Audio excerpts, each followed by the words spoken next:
지난 겨울이 기상 관측 이래 가장 포근했던 것으로 나타났습니다. 기상청은 지난 겨울 전국 평균 기온이 3.1도로 전국적인 기상 관측망이 완성된 1973년 이후 가장 높았다고 밝혔는데요. 올 봄도 평년보다 더 따뜻할 것으로 보입니다. 네, 오늘 날씨학 개론에서는 봄철 기상 전망에 대해 얘기 나눠보겠습니다. 오늘도 K웨더 반기성센터장과 함께합니다. 어서 오세요. 네, 안녕하세요. 네. 자, 이번 겨울은 정말 따뜻했습니다. 그런데 올 봄에도 이런 따뜻한 날씨 영향을 받을 것이다 전망이 나온다고 하는데요. 올 봄도 평년보다 기온이 좀 높을까요? 일단 기상청은 올봄 장기 전망을 발표를 했는데 역대급 따뜻한 겨울을 보냈던 올해 봄도 평년보다 덥겠다라고 발표를 했죠. 예. 자, 이제 3월부터 5월까지 날씨를 전망하는 봄철 전망에서도 봄철 전반기 기온이 평년 기온은 30년 평균이거든요. 네. 1981년에서부터 2010년까지인데 이거보다는 높을 것으로 내다봤습니다. 네. 이제 올 겨울이 따뜻했던 이유도 이게 뭐냐면 찬 공기를 먹으면 북쪽 세력이 상대적으로 약했거든요. 네. 이제 이런 기압 배치가 봄철에도 계속 이어질 것으로 보았습니다. 그리고 봄철 후반기에는 따뜻하고 건조한 공기가 자주 머물면서 기온이 급속히 올라서 이른 더위와 건조한 날씨가 나타날 것이다. 이렇게 예상을 했는데요. 네. 수도권 같은 경우는 5월 기온이 지구온난화 영향으로 상승하는 경향이 굉장히 강하게 나타나고 있어요. 최근 10년 동안 5월 평균 기온은 17.6도로 평균보다 0.8도가 올랐습니다. 네. 올해도 이런 기온 상승이 이어질 것으로 보고 있고요. 사실 봄이 좀 빨리 시작되고 짧아지는 이런 경향도 아주 뚜렷해지고 있죠. 네. 그렇군요.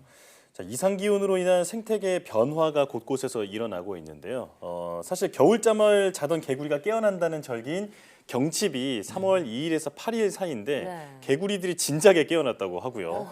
또 그리고 제주 도롱뇽이 지난 12월에 이미 알을 낳았다고 합니다. 예. 변화가 감지되고 있죠. 아, 그렇죠.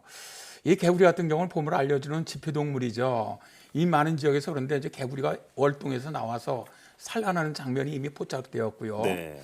이게 이제 유난히 따뜻했던 겨울 날씨 때문에 산란일이 앞당겨진 것으로 일단 생물학자들은 보고 있는데요. 네. 법정 보호종인 도룡뇽도 마찬가지입니다. 지난 2008년부터 제주 도룡뇽의 산란 시기를 조사하고 있는 국립산림과학원은 제주 도롱뇽은 일반적으로 1월 말에서 2월 초에 산란을 하는데 올해는 예년보다 1개월 정도 일찍 산란했다라고 말합니다. 네. 저 난대 또 아열대 산림연구소는 제주 도롱뇽 산란 시기가 2009년엔 2월 2일, 2016년엔 2월 1일, 2020년엔 1월 10일로 점차 빨라지는 경향을 보이는 것으로 분석을 했고요. 네. 이렇게 이제 제주도에서 서식하는 도룡뇽이 빨리 겨울잠에서 깨어난 것은 과거에 견저 따뜻한 올해 겨울이 바로 산란으로 이어졌다고 보고 있는 것이죠. 그렇군요. 자, 그런데 사실 우리 같이 도시에 사는 도시민은 옷차림이 좀 가벼워진 것 정도로 기후변화를 체감한다면요. 농촌 지역에서는 이상 기온으로 인한 피해가 발생해서 생계에 지장을 받고 있다고 들었습니다. 어떤 피해가 있나요? 이게 이제 대표적으로 보리나 밀, 또 마늘 등 월동 작물의 생육이 빨라지면서 입주난파에 영향이 오히려 우려된다고 합니다. 네. 이 정은정 농촌사회학자의 말에 따르면 산골 내륙이라 추운 곳에 속하는 충북 괴산에서 벌써 마늘 싹이 올라왔다고 하는데요. 네. 이상 기온이 나타나면 작물 재배 방식이 무너지면서 언제 심고 언제 거둬야 할지 예측하기가 어려워집니다. 그렇겠네요. 또 겨울이 따뜻하고 비가 많이 오면 습도가 좀 높아지면서 작물이 냉해를 입을 가능성도 매우 커진다고 해요. 네. 병의 충도 심해지고 또 그것이 장기화되면 농민의 생존과 직결이 된다는 것이죠. 네. 사실 이처럼 전 세계 기후 변화는 더욱 지금 가속화하고 있는 추세입니다. 네. 그래서 이제 국립기상과학원장을 지냈던 조천호 박사는 기상 관련 업무를 시작한 2005년부터 지금까지 기후 변화가 단 한 번도 완화돼 본 적이 없다. 변화 속도는 점점 더 빨라지고 있다. 이렇게 이야기하고 있는 것이죠. 네. 기후 변화가 갈수록 빨라지고 있다는 게 정말 큰일이라는 생각이 드는데요. 올 봄도 평년보다 더 따뜻할 거라고 전망을 하셨는데 그렇다면 혹시 꽃샘추위도 변화가 있나요? 기상청에서는 일단 올겨울도 시베리아 고기압이 우리나라로 강하게 확장한 경우가 많지 않았거든요. 네. 그러니까 이번 봄도 평년보다 꽃샘추위가 적을 것이다. 아, 약 한 번 정도 있을 것이다라고 전망을 했어요. 네. 통상 꽃샘추위는 3월에 한 2번 정도 평균적으로 내려와요. 3월 상순에 한 번 있고 또 중순 후반에 한 번 정도 되게 나타나는데 일단 뭐 내일 정도 기온이 한번 좀 떨어질 건 같아요. 네. 그리고 중순경에 한 번 정도 더 나타날 가능성이 있는데 이게 이제 예년 정도 같은 그렇게 강한 꽃샘추위나 또 길게 이어지는 꽃샘추위는 아닐 것이다. 일단 이렇게 보고 있습니다. 변화가 네. 있군요. 네. 자, 그러니까 꽃샘추위는 이번 달 초나 중순쯤에 한두 번 정도 나타날 수는 있는데 길게 지속되지는 않는다 이런 말씀이시군요. 네. 자, 그럼 봄철의 불청객이죠. 황사는 어떻게 전망하고 계신가요? 일단 기상청에서 이번 봄철 황사는 평년보다 적을 것이다 라고 전망을 했어요. 아, 네. 현재 황사 발원지 대부분에서 강수량은 평년 수준의 분포를 보이고 있고 또 황사가 유입될 수 있는 북서기류가 봄철 전반에는 다소 약하다가 후반에 평년 수준으로 회복될 것을 일단 전망을 했습니다. 네. 자, 이제 황사 같은 경우 우리나라로 불어내리는 기류가 있느냐 없느냐에 따라 이 발생 횟수가 달라져요. 네. 사실 올겨울에도 중국은 내륙적으로 황사가 굉장히 자주 발생했거든요. 근데 우리나라에 영향을 준 것은 몇 번밖에 없었습니다. 왜냐하면 이 고기압이 우리나라로 강하게 확장해 오면서 북서풍이 불지 않았고요. 또 고기압이 약하다 보니까 만주를 거쳐서 동해 쪽으로 빠져나가고 있었거든요. 이제 이럴 경우 우리나라는 중국으로부터 부는 북서풍이 아니라 동풍이 들어오게 됩니다. 동풍이 부는 경우는 뭐 황사는 거의 나타나지 않고요. 사실 아직 뭐 이번 달 통계 나오지는 않았는데 지난달 매일 미세먼지 예보를 제가 이제 내고 있거든요. 네. 보면 올 겨울에는 상당히 이례적으로 미세먼지 발생이 일세도 적고 강도도 좀 약한 그런 것 편이에요. 같아요. 이게 이제 그 동풍이 좀 많이 불었기 때문이거든요. 동풍이 많이 불 경우 우리나라는 중국으로부터 날아오는 미세먼지가 없어요. 네. 그렇기 네. 때문에 좋았던 날이 많은 것이 아니냐 그렇게 보입니다. 그렇군요.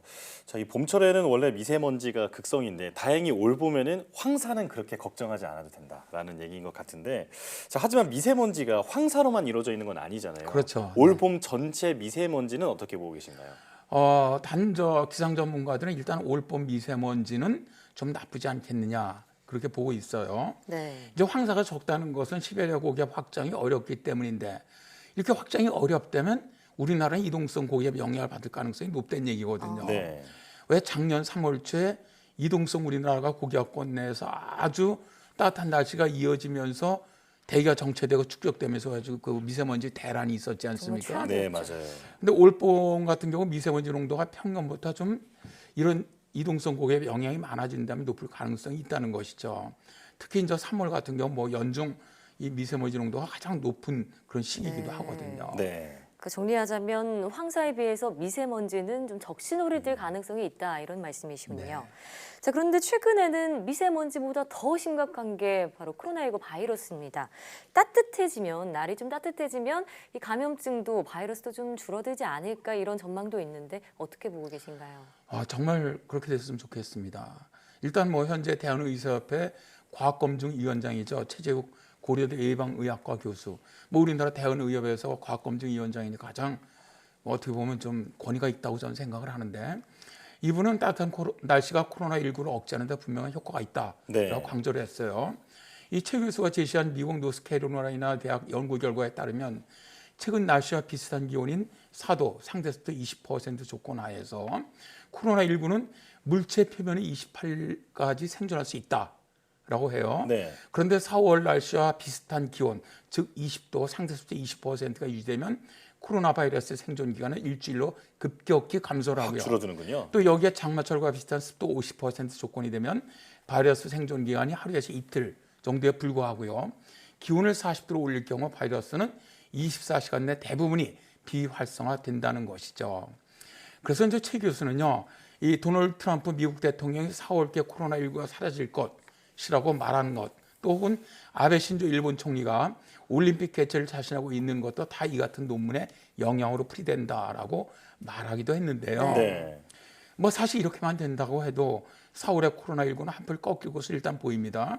하지만 아직 우리나라 질병관리본부라든가 질병통제예방센터는 상당히 조심스러운 반응을 보이고 있습니다. 예. 그래서 구체적으로 파악되지 않은 신종 바이러스인 만큼 소멸 여부에 대해서는 아직 속단하기 좀 이르다는 것이죠. 네. 그러니까 날씨에 기대하기보다는 더 중요한 것은 코로나19에 걸리지 않도록 정부의 지침에 좀 적극적으로 협조를 하고 개인위생을 철저히 하는 것. 이게 더 중요하지 않을까 생각합니다. 맞는 말씀입니다. 요즘에 기후도 그렇고 바이러스도 그렇고 워낙 변수도 많고 또 변종도 많다 보니까 네. 확신하기가 정말 어려운 것 같은데 트럼프 대통령의 말처럼 날씨가 따뜻해지면서 이 코로나19 사태가 종식됐으면 좋겠지만 또 반대의 연구 결과도 나오기도 하니까요. 네. 우리가 만반의 준비를 하고 대비를 해야 할 것 같습니다. 네. 오늘 말씀 고맙습니다. 네, 고맙습니다. 고맙습니다.